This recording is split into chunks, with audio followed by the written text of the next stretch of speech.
What's up, everybody? I'm Blessed and Free. Welcome back to another episode of DOC TV. So you guys already know that watch this channel. I like to bring guests on that have been to prison. Usually I bring people on that have been to state prisons in Florida and really all over at this point. But my guest today has done time in the federal system, and I think it's a good idea for you guys to listen to this because compared to state and federal prison, there's a lot of differences that go into play. But before we get started with this interview, don't forget to hit that subscribe button, give this video a thumbs up, and support your boy and drop a comment. Let me know if you've ever been to the feds or in prison yourself. All right, so let's go ahead and get into this. So why don't you tell the people watching at home what your name is and where you're from? Well, I'm David Morgenstern. I'm originally from Cincinnati, Ohio. I grew up in middle-class neighborhood. I would think that the biggest effect on my life from that childhood experience is really kind of the bullying thing and we wwere Protestant kids with a Jewish name in a Catholic enclave. It was like you're going to hell. You infidels, monsters, whatever.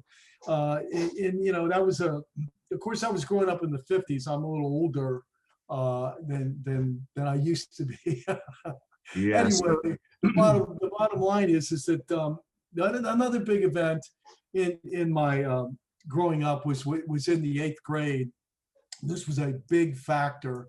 The Ohio public school system was found in 1960 to be de facto segregated. So we were bused from Lily White College Hill, which was this neighborhood on the hill, down into the inner city by city bus. And we had to walk through a woods. They just put a tarmac, path up to the junior high school, Schwab Junior High School, in a place called Northside. And unfortunately, that was a kind of running the gauntlet with us kids going down there. And frankly, it wasn't the African-American kids down there. They were as afraid as we were of circumstances. It was really what one would call that tough Appalachian characterization of people that are just really, really rough, and that particular group of people, they weren't Hispanic, they were essentially Appalachian. Cincinnati's right close to Kentucky. This isn't a slur against those people. It just is a matter in those particular neighborhoods, Winton Terrace, etc. They grew up tough because that was a ghetto back in the 50s. It wasn't like it is today with mixed parties, whether it be African Americans or Hispanic people in poor neighborhoods. So that was a tough time because we were getting beat up pretty bad. And one day I kind of, made shoehorns and had my hands all metallized. And I had just gotten tired of it. And I walking up the gauntlet to the school from the city buses, they attacked again, but, I was ready. And why I'm sharing this so thoroughly is that I hurt some people that day. And the fact of the matter is I enjoyed it. And I became a person of violence, going into 8th grade. And the thing is, I made my way through that junior high school experience in high school is a genuine punk, a person that would absolutely kick your ass, and hard to get off of. Hard to get once a person assaulted me or insulted me, they were going to the hospital. So the thing is, it's not hard to take a adverse childhood experience like that and fast forward it, frankly, into the criminal system, the criminal mindset. Yeah, you were kind of like a perfect candidate for it at that point. Yeah. Obviously, you're on this channel, and people I bring on this channel have been to prison. So, what was the cause that led you to prison? Well, I'm a recidivist, so I didn't go to prison just once. So, I was in trouble, like most people that are criminalized. That is to say, that live a life of crime. I'm not one of these guys who was innocent. Let me just put that up front right now. You know, Okay. I was a criminal for most of my life. You know, my money came from playing in a rock band when I was in high school. There was no teenage nightclub or place for kids to hang out. I played in a rock band that became regionally well known. And it also became, because of that money, and it was a substantial amount of money, it also aligned with investments into properties. And investments into properties is now you're in kind of the early 60s. The Beatles came over in 1964. So you're talking about just the beginnings of drugs, you know, and beginnings of drugs showing up. I remember when I brought some cocaine, for instance, to Cincinnati, and people thought it was bad speed. You know, they said, what is this stuff? So anyway, and you couldn't even sell it, you know, way back when. And you had to kind of introduce it and get people into that. And, you know, I don't have any record as a drug dealer, but it's a long time ago. I think the statute of limitations are run out. I hope so. But the point is that I engaged in international trade and importing, and some of that stuff was criminally intended. Let's just call it that. All right. You know, that was a very early, as a juvenile, I broke in windows and places, and broke into, you know, the Ohio Military Institute. You know, there's had so many things that started early and stayed late. You know. I got you. Well, what was the first thing that ever sent you to jail? Like for a substantial time? Well, the first thing was the first thing that I was involved in. I didn't go to jail. My brother and I were involved in. I have a twin brother, and it's a notorious story of our lives. So if we live down the street, we don't have anything to do with each other anymore. Why I say that is that he went to jail for the first time that we were involved in criminality. We both went to jail the second time, and that was misapplying the capital of a bank. We had a large company by then. This was in the late 70s, early 80s, and the company that we were in was right in the middle of the energy crisis, and coal was king, and we had coal mines and oil and gas rigs in Texas, coal mines in Tennessee and Kentucky, and the company grew too big to be financed for its receivables. In other words, General Motors and all these companies and utilities owed us tons of money. Like the cash flow was, I don't know, $10 to $20 million a month in that company. And they didn't have enough money. They didn't have enough money to fund our receivables. We didn't have it. So I helped capitalize a small bank. And so we basically took over a bank to become able to borrow money from the Federal Reserve. Very sophisticated crime. And so basically you kind of became the lender for yourself. There you go. That's right. How did you end up getting caught for that? Oh man, it was really the Butcher brothers that did the World's Fair in Knoxville, Tennessee. Stole about $300-400 from their own bank, and because of that, the Tennessee state banking system was audited by the FDIC. And because the FDIC came in, the crime would probably never would have been discovered had it not been for their mischief, which then our mischief was discovered amongst many other people in Tennessee that were doing things with banks that were like that. Not maybe exactly that, but like that. Right, you know? And it was a big sweep, and I received, I went to trial. My brother and I got 21 3-year sentences. So that, you know, so over 60 years of time, but that was in the 80s. So you got 21 3-year sentences? Yeah. Yeah. Damn. So what was going through your head, man, when you like lost trial and they gave you that sentence? Oh, well, I mean, it's you know, that's very hard to explain how devastating that is. I mean, I still can't explain it today. Come on, you know, Here's what the 80s held though. When we were told that we had been convicted of 21 counts, 3 sentences each, in the 80s, they stacked those into concurrent. That wasn't done. That wasn't done by the time I was pled guilty for 17 and a half years in the 2000s.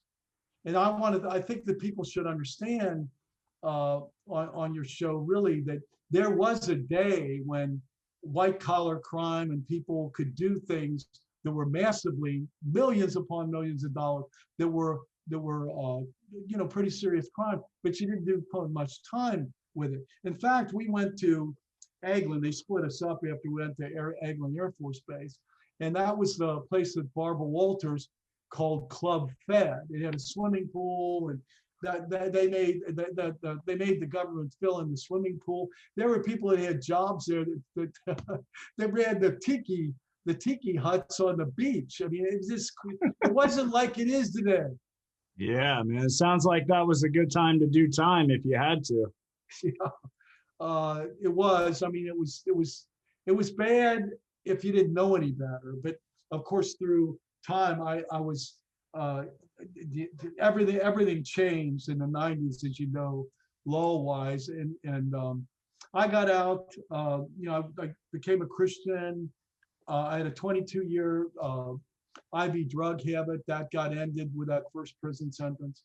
But then the problem is that I began to become very prosperous again. And I couldn't go into banking in the United States because of that crime. So I went to Europe, and I got licensed in Europe and the EU, and I became a licensed financial intermediary, which is a very sophisticated position in the EU banking system. It's like a bank lawyer.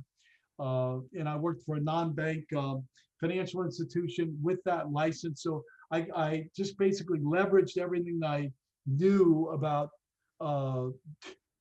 criminal banking, and I just changed venues and grew and grew and grew. And by the time I got to Barclays and other Italian banks in Zurich and stuff, I had clients that were Libyan freedom fighters and Iranian rebels and people getting diamonds out of Sierra Leone and people flying gold in from Ghana, and the trust account, one of the trust companies for the Trafficante family here in Florida. And I laundered tens of millions of dollars of illegal gambling proceeds through an international mechanism, very sophisticated.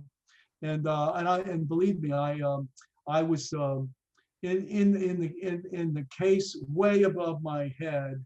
I was in a very serious situation internationally. At one time, I had 21 Scotland Yard people just following my pattern from Zurich to Rome to London. It was quite intriguing, really. I didn't know any of it.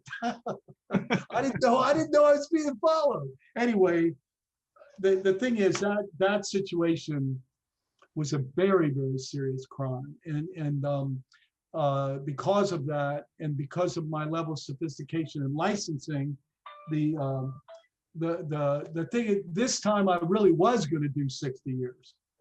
It wasn't like the first time where it was concurrent. Everything was going to be consecutive, and there was nothing you could do about it. So I stood really literally.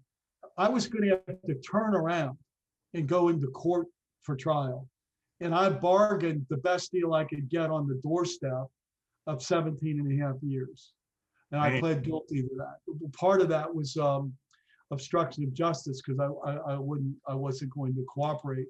After all, the lead guy in our case was found hanging in his wife's closet dressed in her clothes. So it wasn't exactly a message for everybody to get friendly, so friendly with law enforcement. Anyway, you took 17 years in a plea deal. Where did you end up going? You're like right when you went into federal prison. What prison did you end up in? Well, I was in the jail system for a while, of course, and then FTC. Right. Miami. But my first prison, I hopscotched through the Atlanta penitentiary, and then on to Petersburg, Virginia, FCC, which is basically part of it's built in 1928. It's really like a Shawshank Redemption experience. And when you get there, that you go to the medium there briefly, and then the low there is an administrative low. That means that the people that are sent there are bad boys from the other joints around there. So you're in a disciplinary place. I was a separatee status because of my organized crime, and I was a person of violence. That's why I told that story about me as a young person, because I was consistently a person of violence. Did you bring that violence with you into the federal prison system? Yeah. Oh, yeah. You know, I was, you know, the federal prison at that level, at that kind of prison, is probably pretty much like any other high-level prison. So, you know, you're going to walk into a culture of violence. Right. You know, and then the thing is, to get from the culture of violence, you're going to have to get to the culture of respect. That's going to take something. Okay, so you know, and basically that whole period of time, the 6-8 months, that's when things really changed for me, because you couldn't go back to the range. It was just too dangerous. I took a kitchen job at 4 o'clock in the morning to work to 12:30, and then I would volunteer in education until 3:30. That's recall for count. And then after that, I would go back and volunteer in education until count again. I stayed out of harm's way. That doesn't mean I wasn't tried, because I was. And I did almost have to kill somebody, and would have. How did that go down when that happened? Well, it goes down like any other good prison story, in good prison people. You know, I could have been sent to the penitentiary, but you know, I basically, this guy, you know, tried to hit me with a pipe, and I said, I'm going to tell you the truth. I said F you 1, 2, 3 many times. I knew by looking at his face that I had screwed up. I was very new, and he was very seasoned in the joint there. I mean, I knew, I could see in his face, and I tried to walk away because I knew I was in trouble. But anyway, I heard this swooshing, this swinging of this pipe thing, and I turned, and it caught me in the arm. And just by the way in which he would spin and a consequence like that, my left hand hit him in his mouth, and he hit his lip like this. And I hit him on the chin, blood all over the walls. I mean, it was one of these things where I went from a guy to try to a freaking superhero who don't fuck with that dude. That's funny. So when you were in prison in the federal system then, was it how it is today? Did you kind of run with your car, like where you're from, or were gangs pretty much controlling, you know, the inmates in there?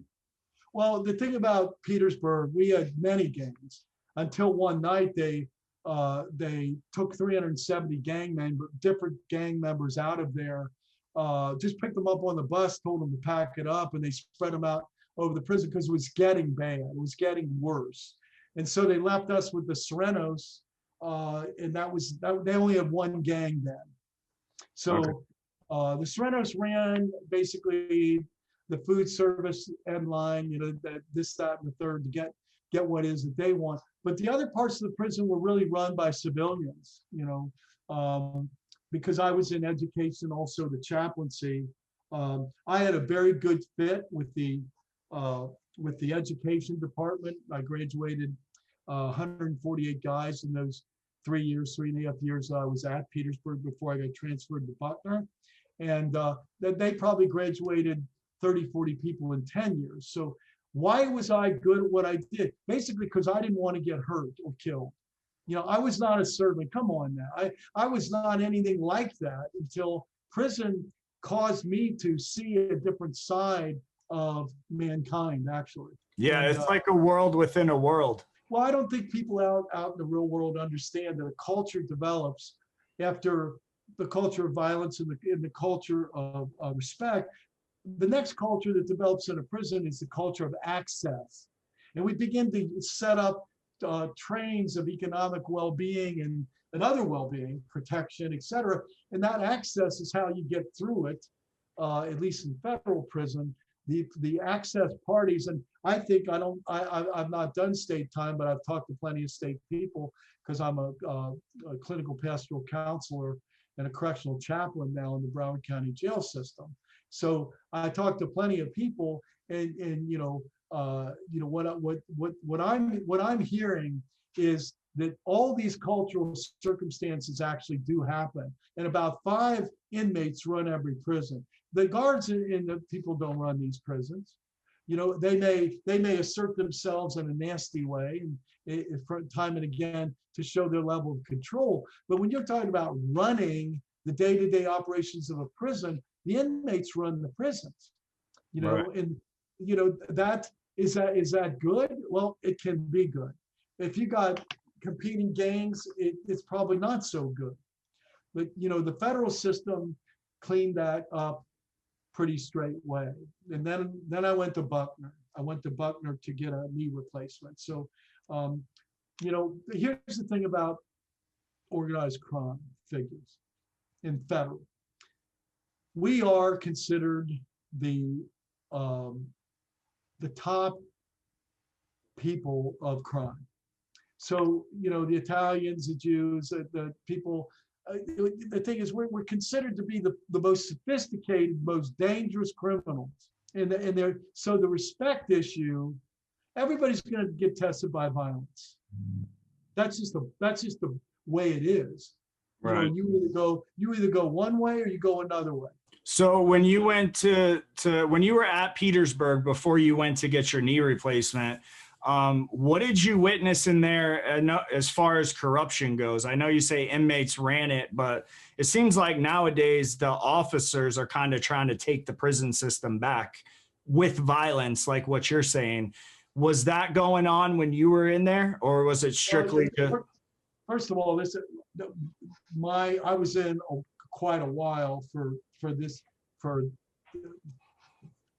unfairly or fairly. I pled guilty for what I could get. I didn't have to do the 27, the 30, the 36, the 40. I would have if I would have survived or lived that long. But I took what I could get. So let me start there. So what you're really talking about is 2000. I started in the system in 2001.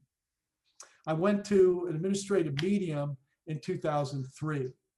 I was there until 2007. This is a long time ago.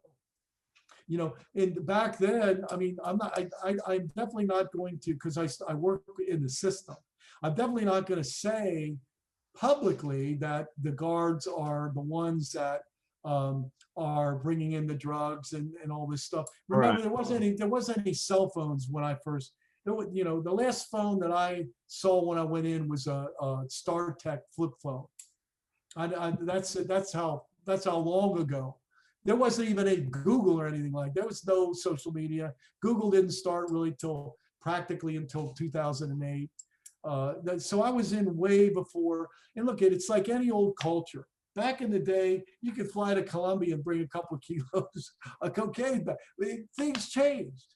And back in these early days, you're talking about really back in the day when it was just not. It's getting rougher and rougher.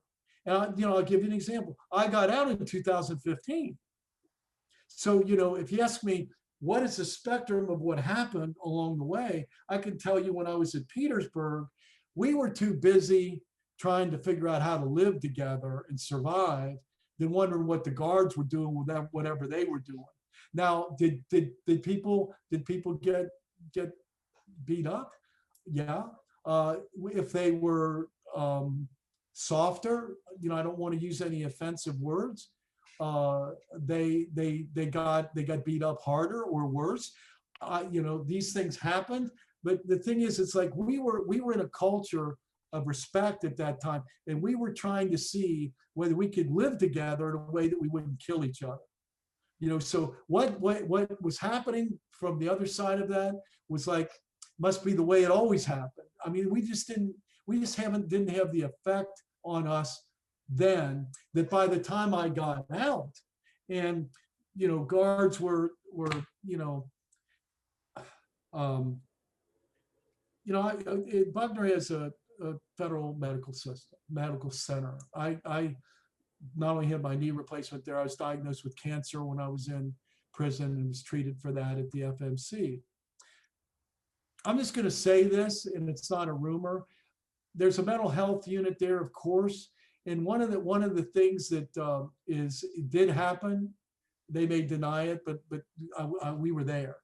I was there, and the takedown. What's called the takedown. They take down an inmate when he acts out. Right. Well, these guys would talk about practicing takedown on the mental health guys, because they would space out a little bit. And on the camera, it might look like they got weird with them, And so it was just practice. So here's the thing about where I stand today. I believe that I'm in reentry. I'm heavily embedded in the jail system here in Broward County. And I don't think that you can have a reentry component anymore unless you have a justice component attached to it.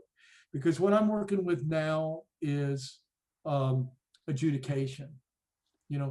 Because I'm a counselor, I have case management. I get to go to court and say to danger hearings and adjudication withheld to go in a program. I'm the chaplain at the Salvation Army here in Fort Lauderdale ARC, in a trauma counselor there. And the thing is, because I have a place to take them and I have work to do while I'm there counseling them, I can get them better chances in what it is that's going to happen to them. Either they're going to go upstream to prison, or they're going to go into probation, or go pretrial, whatever. I'm sharing that with you because of the things I saw in the justice system, including things that happened in the prison mechanism that we need to intrude into, whether we're advocates like I am, because I work within the system, or activists that worked outside the system like you are. See, right. we need to stick together, because here's why. I could say a lot more, but I work with law enforcement every day. I do understand. The thing is, they know my heart, and they know my intention. Right. No, I totally understand. Many of them are supportive of that, but maybe some of them might not be. So would you say now in your life, you're so passionate about helping people stay out of the system is because you don't want them to have to go through what you've went through? I don't know about you, but when we were inside, we used to say, I wouldn't want my worst enemy to go through this. Yeah, I've said that. That's one of the things we said. Yeah. When anything happened, and look at, I'm trying to tell the G-rated version. I don't know your audience, but I don't want to get, and I can, with the license and the permission to do so, but I'm careful because I don't know, I don't know how harsh we want to go with this thing when we're also trying to get some level with those that do not like what is happening in the system, that are in the system, that want to conjoin with a culture, an ethics of care, if you want to call it that, where there's the cared, the cared for. And there's those that don't want the system to be this way. Children, they have cars to pay for, etc. So I don't know if that answers your question effectively, but I do want to say that thing that we always said. I wouldn't want my worst enemy to go to prison. Yeah, and to answer your question, my audience kind of likes it raw, uncut, real, and exactly how it happened for you during your time. So I just wanted to put that out there so you are aware of that. So we're going to do part 2 to this interview, where we're going to really dive into what David experienced as far as violence and the raw and uncut truth about what goes on in prison. So make sure you guys have your notifications on all, so next time that episode drops, you can hear it first. And with that, it's DOC TV, and we're out.